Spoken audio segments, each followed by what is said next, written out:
I'm Liz Bentavania, and I am the co-owner of the Rusty Rooster in Denham Springs, Louisiana in the Antique District.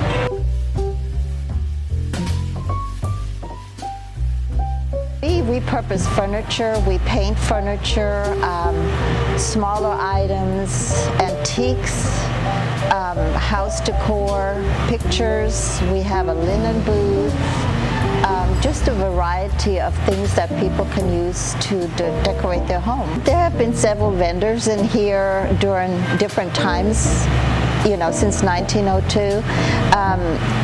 The Rusty Rooster came into this building, I'm going to say about 25 years ago, and I took it over with my oldest daughter and my middle daughter 4 years ago in August. We have 24 vendors in our shop, so they find things in Texas and Mississippi, Florida.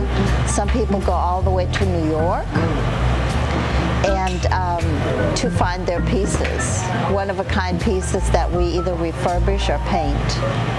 I was a vendor in the shop for 12 years prior to becoming an owner, and it's really exciting to take a piece that may not have a life anymore that you could restore to sell if it has good bones.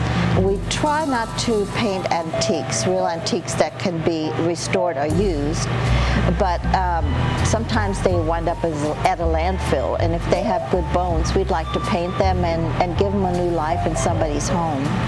I think it's finding a piece that kind of looks a little sad and restoring it.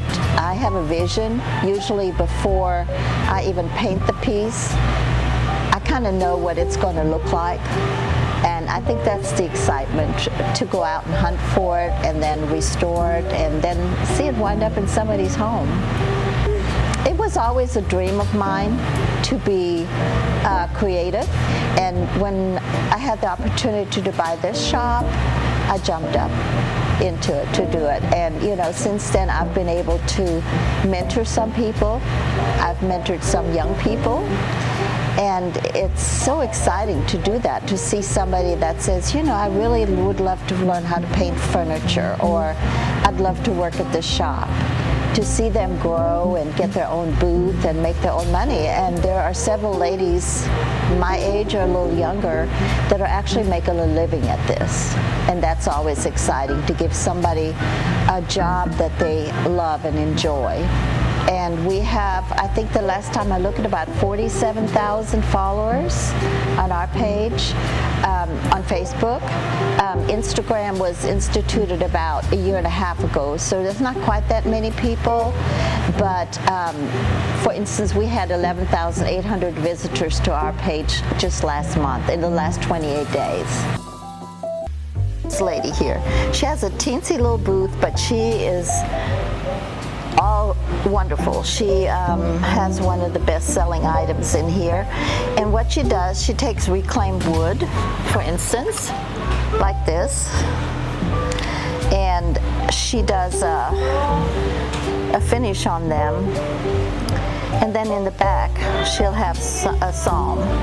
So people buy these for gifts and things like that, and she's very talented, and she takes wood that would otherwise be burned or go to a landfill and replaces it with a wonderful drawing. A booth that has monogramming. So she has pieces that she monograms, little LSU things and blankets that she puts their initials on, and she's only been here about 2 months, but she's done really well. Monogramming, making something personalized is really important. Literally sell within 5 minutes if we post our high chairs. And they're vintage high chairs that you can't find anymore in the department store, so we paint them, restore them, and they sell like crazy. People use them for their children, for their first birthday parties, and things like that. So they're very, very popular. The people that are on the street, they're they're self-employed, they're mom and pop stores. It's so important to have one-of-a-kind pieces that people can pick and never, ever, ever see, you know, something that's made 100 times, 1,000 times over. The mom and pop stores, they're going down in America. You don't see many of them, and we've been able to survive on this street. We try to encourage each other, promote each other, and the Merchant Association, which is in charge of the street, they do a wonderful job helping the small businesses here.